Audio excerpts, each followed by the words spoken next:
Okay, like I was saying just before, they're at Cooktown. It's actually next to the caravan park, which we'll show you later.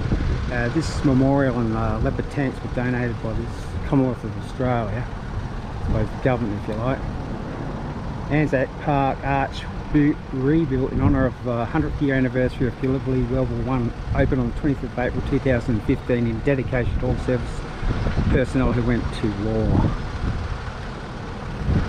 Just run in quickly. So there's a memorial here to the fallen. In their honour, betrayed, we in faith keep that peace for which they paid, lest we forget. So here's your leopard tank. Pretty big actually. And yeah, Bronwyn, not like I always say. Pretty cool. I don't think I'd ever want to be in a tank, but hell, it's thick. Yeah. Okay. There's another one next to it. I think it's just a personnel carrier or something. It's called the Bad. Ah, no, it's not.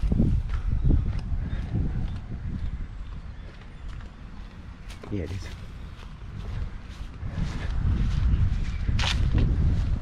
It's a Scorpion.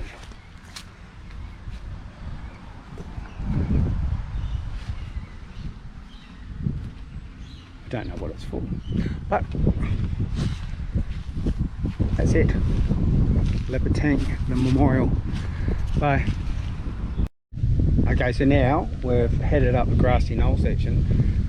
Apparently when you get to the top you get a nearly 360-degree view of the, I suppose it's a bluff, I suppose, I don't know what the hell you call it, but I'll show you shortly. This is just this side that I can see. I'll take a picture of my camera because it's a bit better. Yeah, you can see the mountains. The GoPro probably isn't the best time to do this. It's quite pretty. Boats in the water. But when I get to the other side, shortly I'll show you that side. Let's take a couple of pictures, I suppose. Now, this place here, really, when I think about it, is probably only a little bit bigger than Manham. I thought it was going to be a lot bigger. So, surprising. Alright, see you in a while. Okay, so we're nearly at the top of the grassy knoll. So there's a lighthouse here, it's still operational.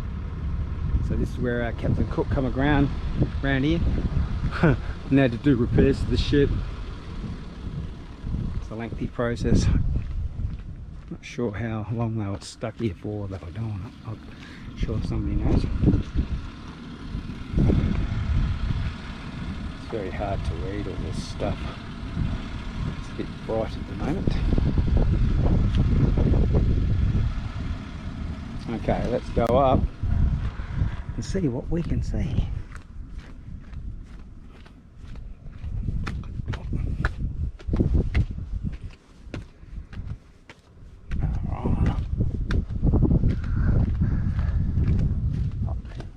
What pretty. And up we go. So I'm up as high as I can get. There's the view that I just showed you a second ago. Something you really need to do for yourself. Video just doesn't do it justice. And you come all the way around. I think that's the Coral Sea out there. Out here. You can actually see a bit of reef and shit out there. On the white spots. There's quite a few of them. I want to come around. Yeah, so it's pretty good. It's a fair way up. The mountains are pretty in the background as well. Quite pretty. Whole lot. Cars down there. Diamond's driving for a change. Okay, there's another plaque down here. Cook's Lookout, that's what this is called. June 30th, 1777. 1777.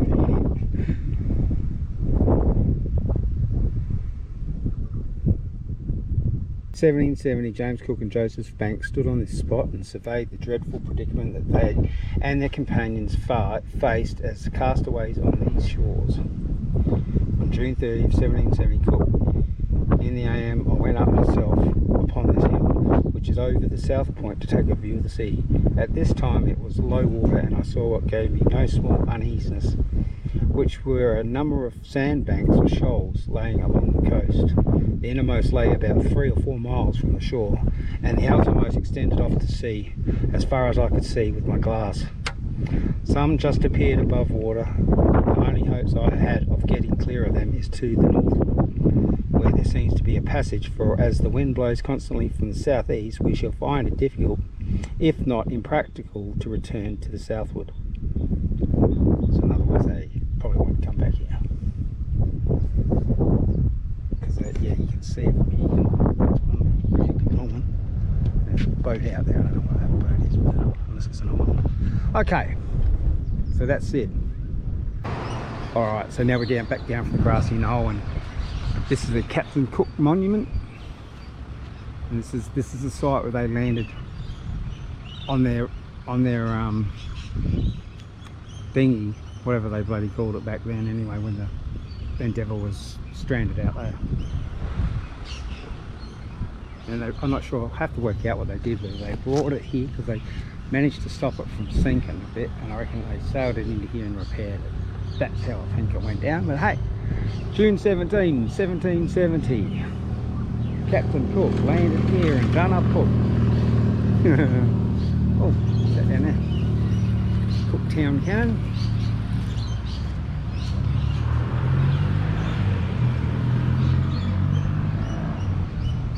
$1885. Yeah. And there he is there in the picture. Yeah. 1885. Oh, here's a little Endeavour River. So that's what it is, the Endeavour River. That's why they were so lucky, because they could manoeuvre the Endeavour into the river and they could repair it here. It's not the prettiest harbour I've ever seen, but it's still nice. Okay, so as per usual, I'm filming things the wrong way around. So that side back there was just to commemorate them landing. This here, that was them landing in their boat, the little lifeboat, and this here is where they brought the Endeavour to repair it out there. Probably in the middle there, because it's a bit deeper. So they were pretty lucky to be able to do it, eh? You going, James? You silly old bastard. Alright, so that's it. Alright, so here's another. This place is that much, there's too many fucking things around. So back there they say that's where they landed. Now they're saying it was here. So it's only an extra 300 metres down the road, so I don't know. Okay. Set up tents and shit along here and offloaded the livestock and all that. This monument here is dedicated to all the miners that come over in the tens of thousands. Tens of thousands, it says, at this spot. On the 20th of October 1870, the vessel Leichhardt discharged its cargo of government officials, miners, horses, supplies for the trek to the Palmer River. This was the start of the famous Palmer River Gold Rush and the birth of the port of Cooktown. Miners from all around the world, numbering in the tens of thousands, quickly followed the flow of people, supplies and gold through the port. The port was established in Cooktown as one of Queensland's most prosperous towns and the state's second biggest port. This statue represents a typical miner on his way to the gold fields in the 1870s and was commissioned by the Cooktown and District Historical Society to mark the 125th anniversary of the establishment of Cooktown, 31st of October 1998. So apparently the gold fields are like 100 miles from here, and they had to walk or be drawn by horse to get there, just to go to work. Wow. I think I've got it hard. What more information? There's a gunpowder house down further. I'll try and grab that. Alright, so now we're at the powder magazine. It's built in 1875. Keep all the powder dry, I suppose. Built it to last, I reckon. Explosives.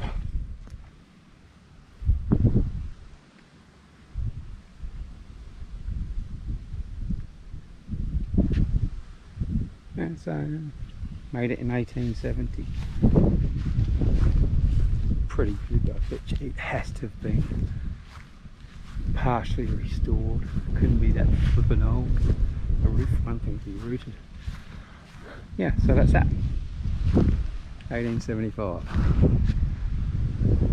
Alright, I'm going to go back up the grassy knoll, chuck the drone up.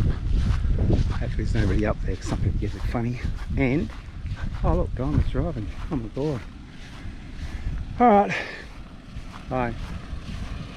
So we're still in Cooktown, and this is the cemetery, and apparently this is meant to be one of the oldest graves here.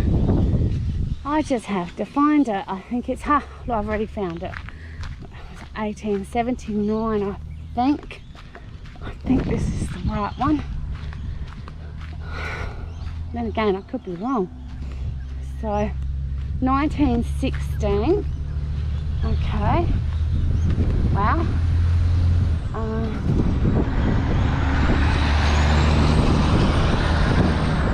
So that one's is that 1907? He was 56. That's not bad.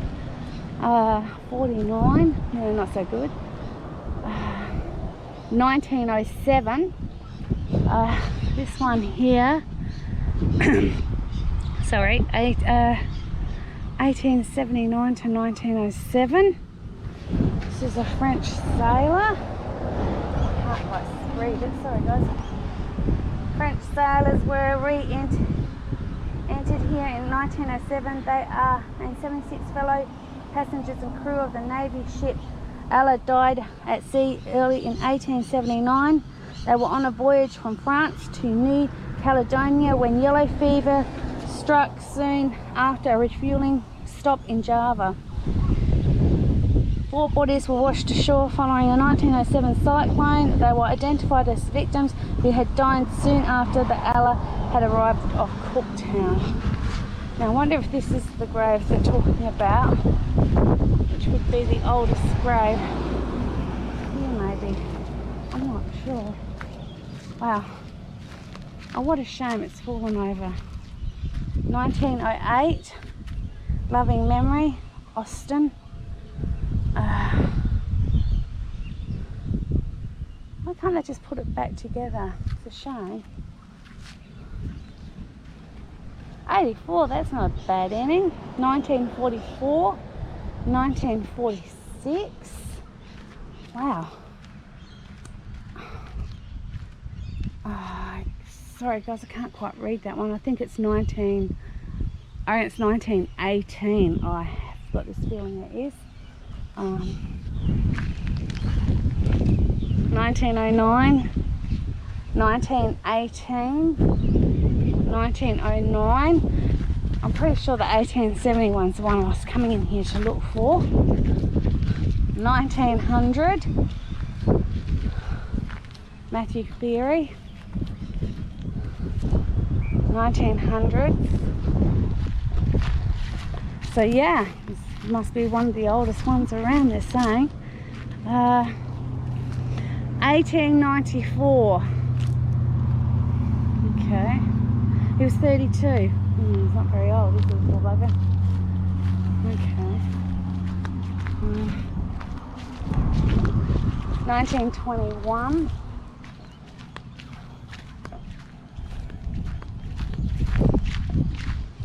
Okay. 1940. Okay, here we go. Mary Catherine, second daughter of William and Sarah Ann Doherty, who departed this life June 15, 1886, aged 2 years and 6 weeks. Oh, dear soul. God lent her for a little while to brighten life's dark road. Her little spirit cheered a while and hastened back to God. Ethel Maud.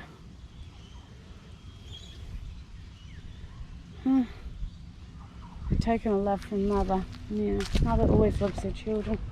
Okay, this one here is 1890.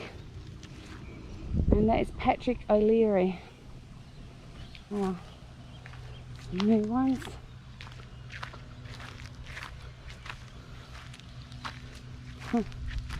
You know, we're born, we live our life, and then we die.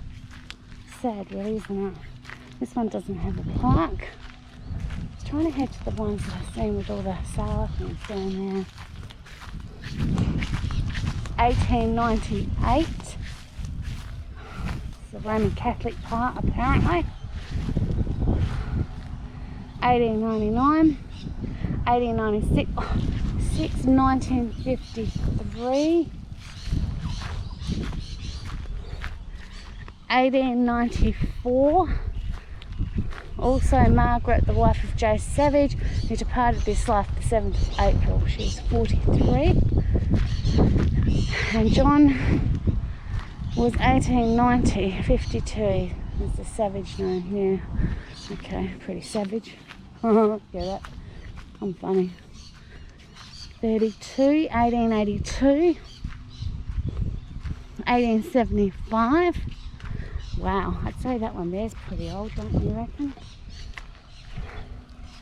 Wow, I can understand what they're saying, that this is 1919. I can actually understand now why they're saying. And I think I'm actually coming back to even this. In loving memory of beloved husband James Dick, died the 19th of April 1916. Also 5 infants, just as I am without one plea, but that thy blood was shed for me, and that thou bidst me come to thee, O Lamb of God, I came. Come, not came. That'd be a bit awkward. Sorry guys. So, yeah, there's another 1913 one. So I dare say that this cemetery here is getting 1919, 1993, 1887 is Madder. Ultric Madder. I'm imagine having a name like that. Wow. What were they thinking?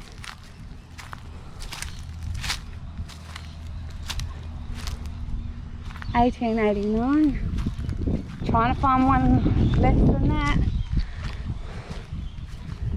Oh wow, so much history. Wow.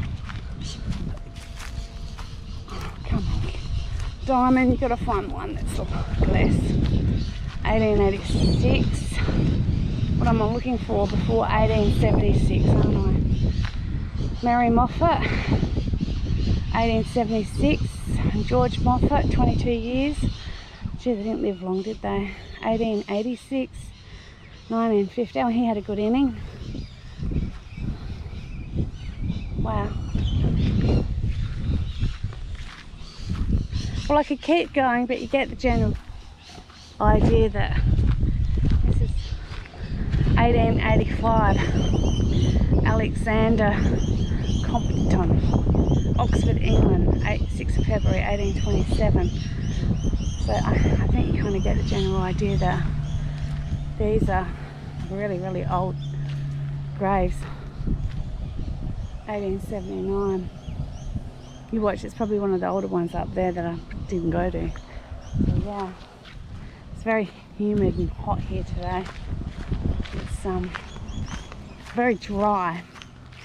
Okay, here's some, looks like older ones down here. I'm looking for 18. So I can understand why they're saying this is one of the oldest cemeteries around. Oh, I've got something on my toe. Huh.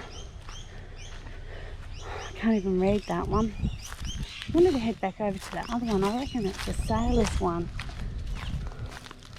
Oh, poor kid. 1936, 11 years of age. So sad. Poor kid didn't have a chance at the end, did he? Ow, this is the Christian burials. So they have it set out into Roman, Christians, whatever bloody else there was back then. This is, oh, this one's got a poppy on it.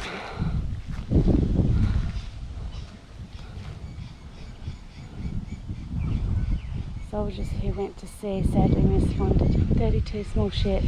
Wow.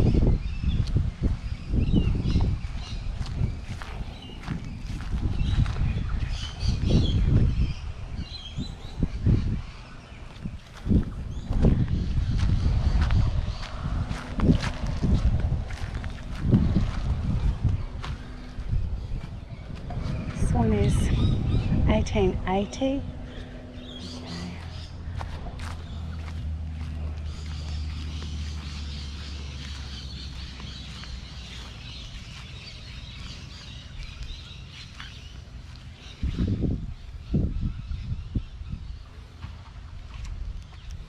Okay. 1959.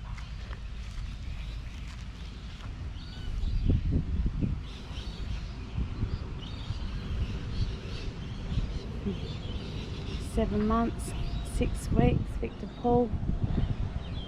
3 months, 2.5 years. Poor kids.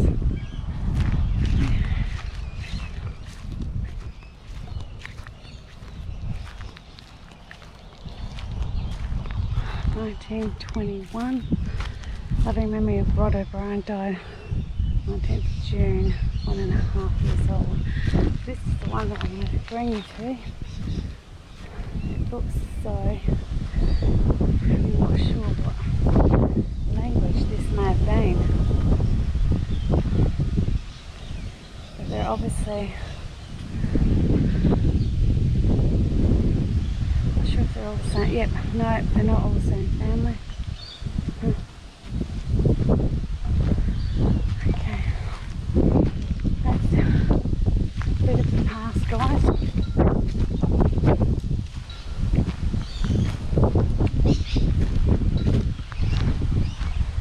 That's Cemetery Walk. One of the newer ones.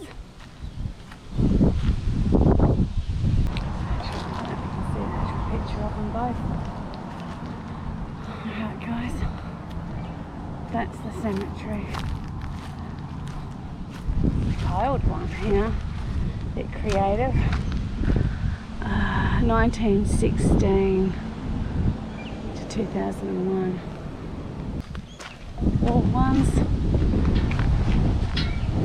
Memorial was donated by the family of the Robert Desmond Beale Wall. The flag will always be raised in honour of him and all his combats. Oh yeah, well, sorry guys, but the flag's not raised. So that's it. That's the grave. So if you're in Cooktown, I suggest you come and have a look at the cemetery.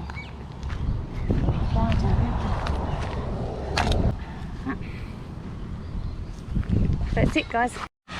Okay, so I've driven out to Isabella Falls. It's okay, it's just as you can hear it, it's not really super flowing, but when this is really going, it's really, really good. At the moment, this is what it's like. I don't know if there's much you can swim in.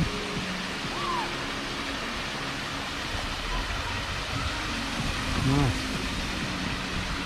It'll be really gushing come wet season.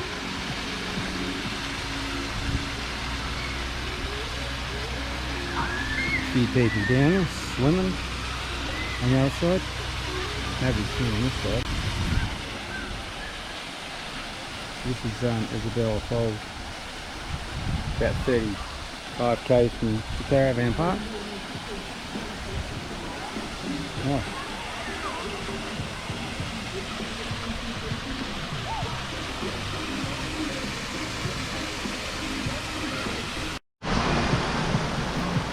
Okay, so I've walked over the other side now.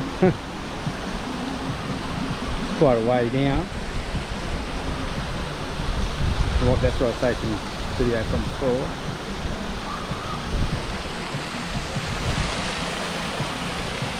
two places got wet songs there along the water. So this will be orange, but very nice. But it's not fully blown. Alright, plenty of locals down here swimming both sides, so time to go back. Bye. Okay, we're coming back from Isabel Falls. Going over our water crossing. Good water running down there. Waterfall. Feels a bit stagnant. My kid's got snorkels, it's not on.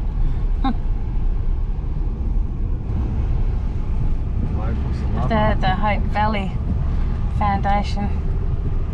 Craigie. Oh, look at Kate back there, guys. They are. Those fans, I think, are working a bit of a treat now that we've got those two fans for them.